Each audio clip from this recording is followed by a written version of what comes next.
Covid health सहायक भाई बहनों को मेरी तरफ से हिम्मत, शुभकामनाएं। गूंगी बहरी सरकार आपकी बातें सुने, आपके जीवन का सवाल है। कोरोना काल में आपने जब सब राजनेता और सरकारी कर्मचारी अधिकारी घरों में घुस गए थे, तब पूरे राजस्थान के नागरिकों का जीवन बचाने का काम किया था।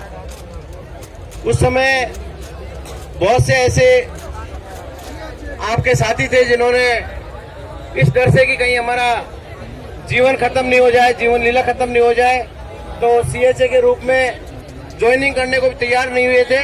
लेकिन आपने अपने जीवन से ज्यादा महत्वपूर्ण राजस्थान के नागरिकों का जीवन समझा और ग्रामीण क्षेत्रों में, शहरी क्षेत्रों में जहां भी आपकी सेवाओं की आवश्यकता पड़ी, आपने कोरोना काल में हमारे राजस्थान के नागरिकों का जीवन बचाने के लिए आपका खुद का जीवन दांव पे लगाया था।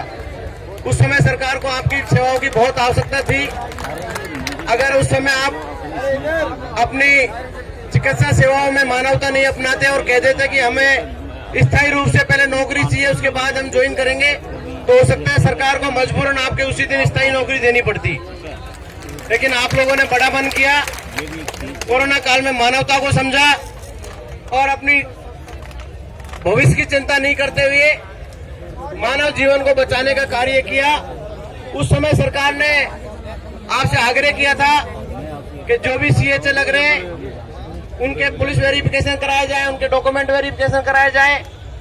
हमारे भी कुछ साथी सीएचए के रूप में उस टाइम नियुक्त हुए थे, तो उनकी पुलिस वेरिफिकेशन में दिक्कत आ रही थी। तो जब तक पुलिस वेरिफिकेशन नहीं हुआ, जब तक लोग आपको सीएचए के रूप में नियुक्ति नहीं दी गई थी। ऐसा लग रहा था कि इतनी सारी फॉर्मेलिटीज कराई जा रही हैं, सारे मूल कागजों का आपका अवलोकन कराया गया था, आपके पुलिस वेरिफिकेशन किए गए थे, जो कि सरकारी नौकरी के रूप में किए जाते हैं। तो निश्चित रूप से ऐसा लग रहा था कि आप लोगों को स्थायी करेंगे और स्थायी के रूप में नौकरी देंगे।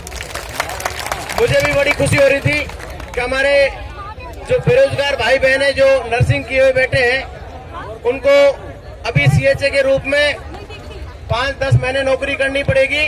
उसके बाद जिस तरह से मलेरिया उन्मूलन कार्यक्रम चला था, पोलियो उन्मूलन कार्यक्रम चला था, इसी तरह से ये कोविड का कार्यक्रम था।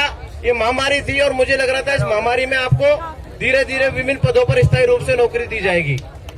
लेकिन जैसे ही कोविड का थोड़ा बहुत प्रदेश से भी जाना तय हुआ है, सरकार को लग रहा है कि 27,000 ये युवा हैं जिन्होंने अपनी जान जोखिम में डालकर राजस्थान प्रदेश की जनता का जीवन बचाया है, इनके साथ धोखा कर दिया जाए, इनको नौकरी से हटा दिया जाए। एक पत्र मैंने भी देखा था, पढ़कर बड़ा दुखी हुआ। 31 तारीख के बाद सीएचए की सेवाएं समाप्त की जाने की अधिसूचना सरकार द्वारा निकाली गई है। निश्चित रूप से सरासर अन्याय है युवाओं के साथ, खासतौर से जो बेरोजगार हमारे सीएचए हैं, जो पिछले 1 साल में बहुत सी प्रतियोगी परीक्षाओं की तैयारी करते और क्या पता कहीं और जगह नौकरी लग जाते, लेकिन उन्होंने राजस्थान प्रदेश के नागरिकों का जीवन बचाने के लिए